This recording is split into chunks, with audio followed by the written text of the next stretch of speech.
Hello students, in the continuation of this chapter ray optics, today we are going to discuss new topic which is refraction through spherical surfaces. So students, in last class we have covered the refraction of light. Refraction of light basically क्या होता है कि change in path when light travels from one medium to another.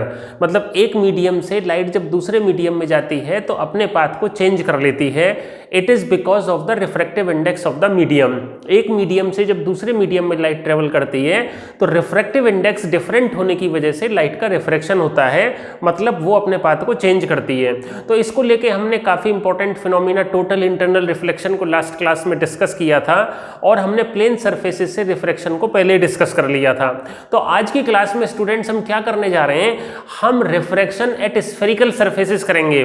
Basically क्या होता है कि plane surface से जो इमेज बनती है वो तो सेम बनती है, लेकिन अगर स्फेरिकल सरफेसेस से हम रिफ्रैक्शन डिस्कस करेंगे तो अलग अलग तरह की इमेजेस अलग अलग केसेस में बनती हैं. ये डिपेंड करता है कि ऑब्जेक्ट कहाँ रखा हुआ है. सो स्टूडेंट्स, जब मैं स्फेरिकल रिफ्रैक्टिंग सरफेसेस की बात करता हूँ तो मान लो मेरा ये कोई स्फीयर है, ये हॉलो ग्लास स्फीयर है. ओके, तो हॉलो ग्लास स्फीयर को हमने कट कर दिया, मतलब एक तो हमने ये पोर्शन काट दिया, ये पोर्शन काट दिया, तो एक ये सरफेस बना और एक ये सरफेस बना.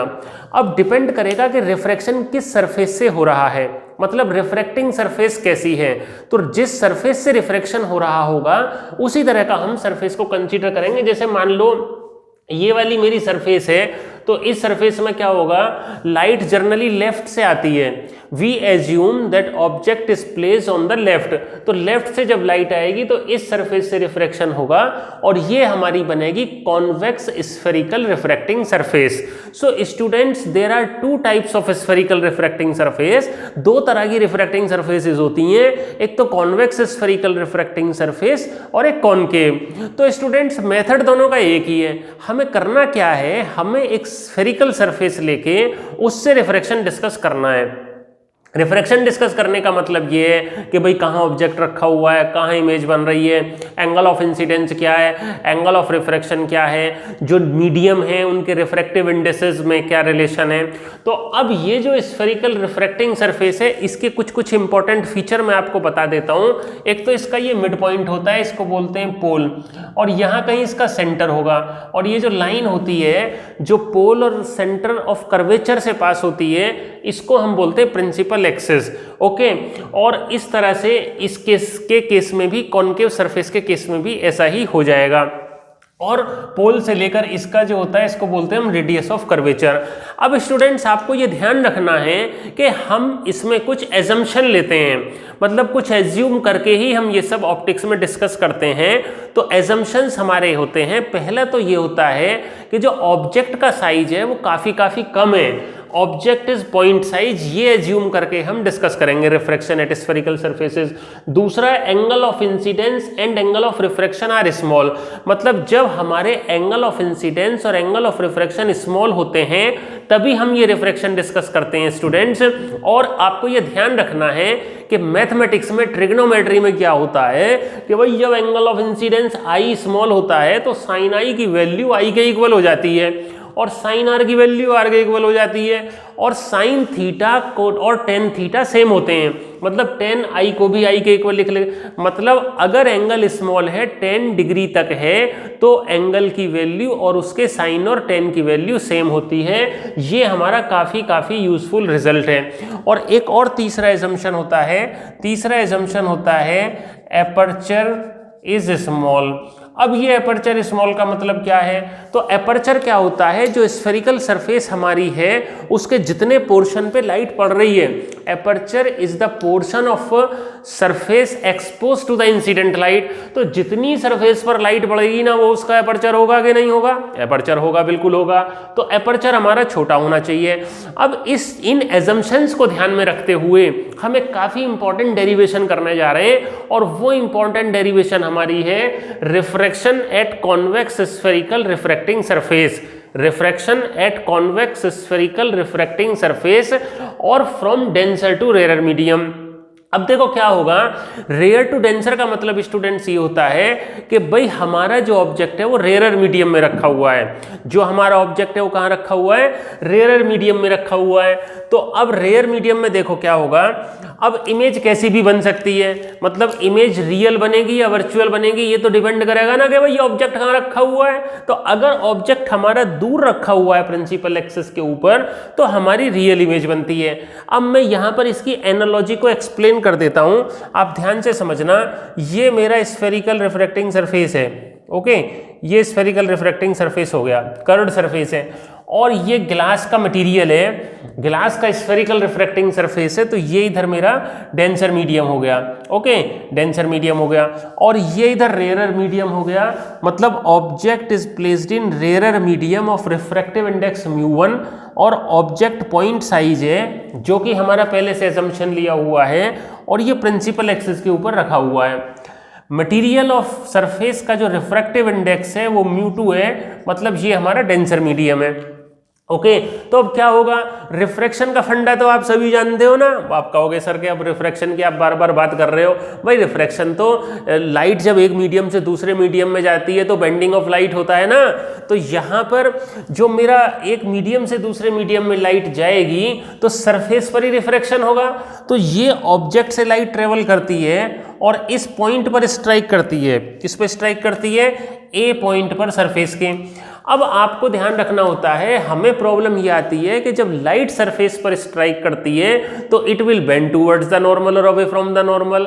अब अगर रेयर टू डेंसर जा रही है तो टूवर्ड्स द नॉर्मल होगा, और डेंसर टू रेयर जा रही है तो अवे फ्रॉम नॉर्मल होगा। तो रेयर टू डेंसर में it bends towards the normal. ये अब नॉर्मल का क्या होगा, नॉर्मल हम क्या करते थे, अगर प्लेन सरफेस है तो सीधा परपेंडिकुलर ड्रॉ कर लेते थे। अब सर आप पूछोगे कि सर अब इसमें क्या करें, तो इसमें कुछ नहीं करना, आपको जिस पॉइंट पर स्फेरिकल सरफेस के नॉर्मल ड्रॉ करना है उसको सेंटर ऑफ कर्वेचर से ज्वाइन कर देते हैं। तो ये हो गया CAN, मतलब इसको मैंने सेंटर ऑफ कर्वेचर से ज्वाइन कर दिया, तो ये मेरा क्या हो गया, नॉर्मल। और ये जो इंसिडेंट रे है ये नॉर्मल से आई एंगल बना रही है।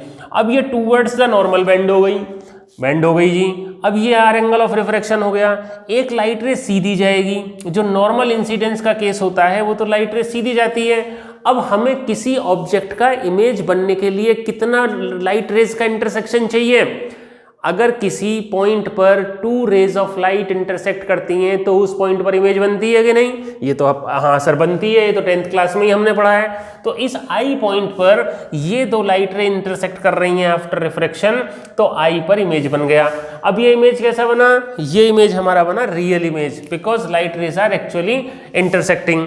तो ये हमारी लेबलिंग हो गई, ये ऑब्जेक्ट डिस्टेंस हो गया, ये पोल से इमेज का डिस्टेंस हो गया v, ये P2C रेडियस ऑफ कर्वेचर हो गया, एंगल ऑफ इंसिडेंस जो इंसिडेंट रे नॉर्मल के साथ ड्रॉ कर रही है, एंगल ऑफ रिफ्रैक्शन जो रिफ्रैक्टेड रे नॉर्मल के साथ बना रही है। इसके अलावा मैंने 3 एंगल और लिए हैं, जो ये ऑब्जेक्ट वाली लाइन एंगल अल्फा बना रही है, इमेज वाली बीटा बना रही है, और ये नॉर्मल वाली गामा बना रही है, ठीक है। इसके अलावा मैंने ए से इस प्रिंसिपल एक्सिस पर परपेंडिकुलर ड्रॉ किया AM, ओके। तो मैं समझता हूँ ये डायग्राम आपको अच्छे से समझ में आ गया होगा। हाँ सर आ गया। अब आगे चलते हैं। तो मेरे को क्या करना है, मैं बार बार आपसे यही कहता हूँ कि भाई जब भी ऑप्टिक्स की हम बात करते हैं, रिफ्रैक्शन ऑफ लाइट की, तो हमें स्नेल्स लॉ अप्लाई करना आना चाहिए। स्नेल्स लॉ क्या होता है, sin I upon sin R is equal to μ2 upon μ1। तो यहाँ पर जो ऑब्जेक्ट है रेयरर मीडियम में और उसकी इमेज डेंसर मीडियम में बन रही है through this convex spherical surface, तो मेरे को स्नेल्स लॉ अप्लाई करना है। तो कैसे करूंगा, देखो मैंने लिखा भी है, from rarer to denser medium using Snell's law. क्या होता है, sin I upon sin R is equal to μ2 by μ1, okay. तो अब मैंने क्रॉस मल्टीप्लाई किया तो μ1 sin I is equal to μ2 sin R। If I R small है तो μ1 I is equal to μ2 R। अब इस ट्रायंगल OAC में एक्सटीरियर एंगल प्रॉपर्टी हम लगाएंगे, sum of internal angle alpha and gamma is equal to external angle I। So I is equal to alpha plus gamma, and in this triangle IAC sum of internal angle beta and R is equal to gamma। तो यहाँ से R कितना आ गया, gamma minus beta. अब ये जो I और R की वैल्यूज हैं मैं यहाँ पर लिख देता हूँ from 1। तो इक्वेशन 1 क्या थी, μ1 i is equal to μ2 r, तो ये मेरा आ गया μ1 into alpha plus gamma is equal to μ2 into R की वैल्यू कितनी आ गई, गामा माइनस बीटा। ओके, अब देखो अल्फा बीटा गामा स्मॉल है तो अब आई आर स्मॉल है तो अल्फा बीटा गामा भी क्या होगा, स्मॉल होगा। जब अल्फा बीटा गामा स्मॉल है तो क्या कर सकते हैं हम, यहाँ पे हम लिख सकते हैं अल्फा को टेन अल्फा, गामा को tan gamma is equal to μ2 tan gamma minus tan beta. ठीक है, अब टेन अल्फा टेन बीटा तो आप जानते हैं परपेंडिकुलर अपॉन बेस करके हम लिख देंगे μ1 इंटू टेन अल्फा कितना हो जाएगा, perpendicular upon base MO plus ten gamma कितना हो जाएगा, परपेंडिकुलर AM अपॉन बेस कितना हो गया MC is equal to μ2 into tan gamma तो अपना अभी हमने लिखा है AM upon MC minus tan beta कितना हो जाएगा AM अपॉन MI, ये AM थ्रू आउट कैंसिल हो गया। अच्छा, एक इंपॉर्टेंट बात ये, इसका अगर एपर्चर स्मॉल है तो ये परपेंडिकुलर MP के क्लोज होगा। जब MP के क्लोज होगा तो जो डिस्टेंसेस हम M से मेजर कर रहे हैं वो P से मेजर कर सकते हैं। तो यहाँ पर MO की जगह मैं लिख सकता हूँ PO, ओके, MC की जगह PC और MC की जगह PC। तो एपर्चर स्मॉल है तो क्या हम यहाँ पर लिखेंगे, इसको यहाँ पर आगे हम कर देते हैं। ओके, सो